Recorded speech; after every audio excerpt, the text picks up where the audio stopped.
అప్పుల బాధలు వెంటాడుతున్నాయా? అయితే 6 JVR వారి జాతిరత్నాలు ధరించండి. శుక్లాంబరధరం విష్ణుం శశివర్ణం చతుర్భుజం ప్రసన్నవదనం ధ్యాయే సర్వవిఘ్నోపశాంతయే. జయ బోలో గణేష్ మహారాజ్కి జై. ఈరోజు జ్యోతిష శాస్త్రం కొత్తగా నేర్చుకునే వాళ్ళకి ఈ జాతకం చాలా ఉపయోగపడుతుంది. ఈ జాతకం ప్రముఖ హిందీ నటుడు లెజెండ్ 100 లెజెండ్లు కలిపితే ఎంతో అంత లెజెండ్ జాతకం ఇది. శ్రీ అమితాబ్ బచ్చన్ గారిది. అమితాబ్ బచ్చన్ గారు సినిమా హీరో కాకముందు కలకత్తా నగరంలో ఆయన ఒక చిన్న గుమాస్తా, ఒక క్లర్క్గా ఆయన జీవితాన్ని మొదలుపెట్టాడు.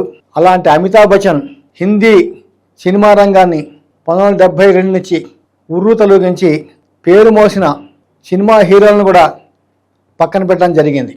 అలాంటి అమితాబ్ బచ్చన్ గారి జాతకాన్ని చెప్తున్నాను ఇప్పుడు. అమితాబ్ బచ్చన్ 11 అక్టోబర్ 1942 సాయంకాలం 4 గంటలకి అలహాబాద్లో జన్మించాడు.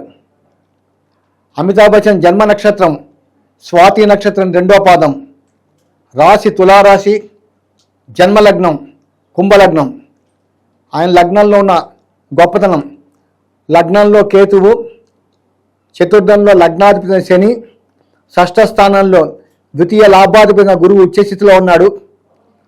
సప్తమ స్థానంలో రాహు, ఆయనకి అష్టమ స్థానంలో రవి, బుధ, శుక్ర, కుజ 4 గ్రహాలు అష్టమ స్థానంలో ఉన్నాయి. షష్టాధిపతి చంద్రుడు భాగ్యస్థానంలో ఉన్నాడు. అలాగే అమితాబ్ బచ్చన్ గారికి చంద్రుడి నుంచి దశమ స్థానంలో గురువు ఉచ్చస్థితిలో ఉన్నాడు. కాబట్టి గజకేసరి యోగము, అలాగే హంసమహాపురుష యోగం అనే 2 యోగాలు ఏర్పడ్డాయి. హంసమహాపురుష యోగం అంటే ఉత్తమ గుణాలు, పరోపకార బుద్ధి కలిగి జీవితాంతం డబ్బుకి లోటు లేకుండా మనిషి జీవిస్తాడు. గజకేసరి యోగం అంటే జీవితాంతం మనిషికి పేరు ప్రశ్నలు వచ్చి జీవితాంతం మనిషి తిండి బట్టలో లోటు లేకుండా ఆనందమైన జీవితాన్ని గడుపుతారు. ఈ 2 యోగాలు కూడా అమితాబ్ బచ్చన్ జాతకంలో ఉన్నాయి. అమితాబ్ బచ్చన్ జీవితాన్ని మలుపు తిప్పిన దశ శని మహాదశ. ఈ శని మహాదశ అమితాబ్ బచ్చన్కి 5/11/1971 నుంచి 5/11/1990 దాకా నడిచింది 19 సంవత్సరాలు. ఈ శని మహాదశలో శని అంతర్దశ 3 సంవత్సరాలు 3 రోజులు, అంటే 5/11/1971 నుంచి 8/11/1974 దాకా శని మహాదశలో శని అంతర్దశ జరిగింది. అక్కడి నుంచి అమితాబ్ బచ్చన్ సినీ రంగంలో అడుగుపెట్టాడు. ఆ రోజుల్లో అమితాబ్ బచ్చన్తో యాక్షన్ చేయడానికి ఒక్క హీరోయిన్ కూడా ముందుకు రాలేదు. ప్రతి వాళ్ళు కూడా అమితాబ్ బచ్చన్ చాలా హైట్గా ఉంటాడు, సన్నగా ఉంటాడు, కొత్తగా హిందీ ఫీల్డ్లోకి వచ్చాడు, అందరూ అసహించుకునేవాళ్ళు. అలాంటి మూమెంట్లో అమితాబ్ బచ్చన్ని ఎంకరేజ్ చేసింది జయబౌదరి గారు. అమితాబ్ బచ్చన్ జీవితాన్ని మలుపు తిప్పిన సినిమా జంజీర్ 1972లో రిలీజ్ అయింది ఈ చిత్రం. అక్కడి నుంచి ఇంకా అమితాబ్ బచ్చన్ వెనక్కి తిరిగి చూడాల్సిన పని లేకుండా పోయింది. 4 అంతర్దశలు, శని మహాదశలో శని అంతర్దశ, శనిలో బుధుడు, శనిలో కేతువు, శనిలో శుక్రుడు. ఈ 4 అంతర్దశలు కూడా అమితాబ్ బచ్చన్కి విపరీతమైన యోగం చేశాయి. కానీ ఆయన జీవితంలో మలుపు తిరిగి ఇంకా బ్రతకడు జీవితం అయిపోయింది అనుకున్న సమయం ఆయనకి 8/10/1982 నుంచి 8/5/1984 దాదాపుగా 1.5 సంవత్సరం పాటు ఆయనకి ఈ శని మహాదశలో చంద్రుడి అంతర్దశ జరిగింది. ఈ శనిలో చంద్రుడు జరిగినప్పుడే ఈ కూలీ సినిమా షూటింగ్ జరుగుతున్నప్పుడు బెంగళూరు లోపల ఒక ఇనుపరాడు ఆయన పొట్టలో గుచ్చుకుపోయింది. ఆల్మోస్ట్గా అమితాబ్ బచ్చన్ గారు కొన ఊపిరికి వెళ్ళారు. ఆ సమయంలో మొత్తం ప్రపంచం మొత్తం కూడా ఎంతమంది అమితాబ్ బచ్చన్ యొక్క అభిమానులు ఉన్నారో, వీరాభిమానులు, వాళ్లే కాకుండా సామాన్య జనం కూడా ప్రతి గుడికి వెళ్ళి అమితాబ్ బచ్చన్ గారు బ్రతకాలని ఆ రోజుల్లో ప్రార్థనలు చేయడం జరిగింది. అంతమంది ప్రార్థనల్ని భగవంతుడు ఆలకించాడు. అట్లాగే మళ్ళీ అమితాబ్ బచ్చన్ గారు తిరిగి కోలుకున్నారు. ఆ తర్వాత కూడా ఆయన ఏబీసీ అనే ఒక కంపెనీ పెట్టాడు. ఘోరాది కూడా ఉన్న డబ్బు మొత్తం కూడా పోగొట్టుకున్నాడు. ఎందుకంటే జీవితం లోపల కష్ట సుఖాలు 2 కూడా మనిషికి వస్తాయి కాబట్టి. ఆ తర్వాత మళ్ళీ ఆయన 2000 సంవత్సరంలో మళ్ళీ ఆయన కోలుకోవటం జరిగింది. ఇది అమితాబ్ బచ్చన్ గారికి నచ్చిన ఈ శని మహాదశ. 90 నుంచి 93 దాకా బుధుడు, అట్లాగే 2007 దాకా ఆయనకి బుధ మహాదశ జరిగింది.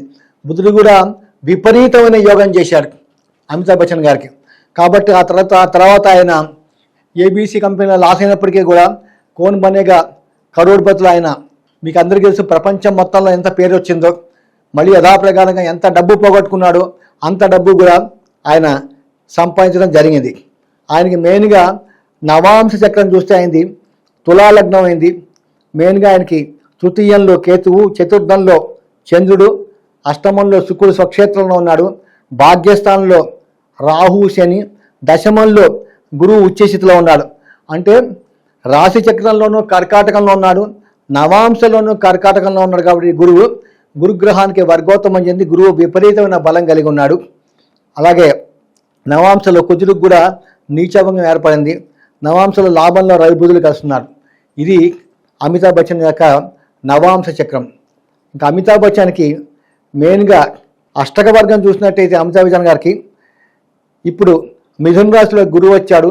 ఈ మిథున రాశిలో 6 బిందువులు వచ్చాయి. కాబట్టి ఈ సంవత్సరం ఇక్కడి నుంచి 2026 జూన్ 2 దాకా కూడా గురువు ఆయనకి దీంట్లో మన భాగ్యస్థానంలో ఉంటాడు. కాబట్టి ఈ సంవత్సరం కూడా అమితాబ్ బచ్చన్ గారికి బాగానే ఉంటుంది.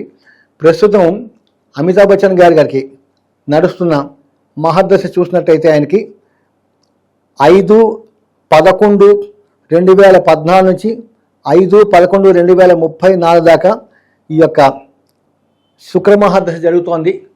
ఈ శుక్రమహర్దశ కుంభలగ్నానికి చతుర్థ భాగ్యాధిపతిగా అష్టమ స్థానంలో నీచభంగాన్ని పొందాడు. కాబట్టి ఈ దశ కూడా బాగానే అందుకుంది. ఈ దశలో కూడా ఆయన విపరీతంగా అడ్వర్టైజ్మెంట్లు అది చేస్తున్నాడు. ప్రస్తుతం అమితాబ్ బచ్చన్కి 5/1/2025 నుంచి 5/9/2027 దాకా ఆయనకి ఈ శుక్రమహర్దశలో ఈ గురువు అంతర్దశ నడుస్తుంది. ఈ గురువు యొక్క అంతర్దశలో అమితాబ్ బచ్చన్ గారు ఆరోగ్య విషయంలో చాలా జాగ్రత్తగా ఉండాలి. కుంభలగ్నానికి గురువు ద్వితీయ లాభాధిపతిగా ఆయన మారకుడు, ఆయనకి షష్ఠ స్థానంలో ఉన్నాడు. కాబట్టి అమితాబ్ బచ్చన్ గారు ఆరోగ్య విషయంలో చాలా జాగ్రత్తగా ఉండాలి.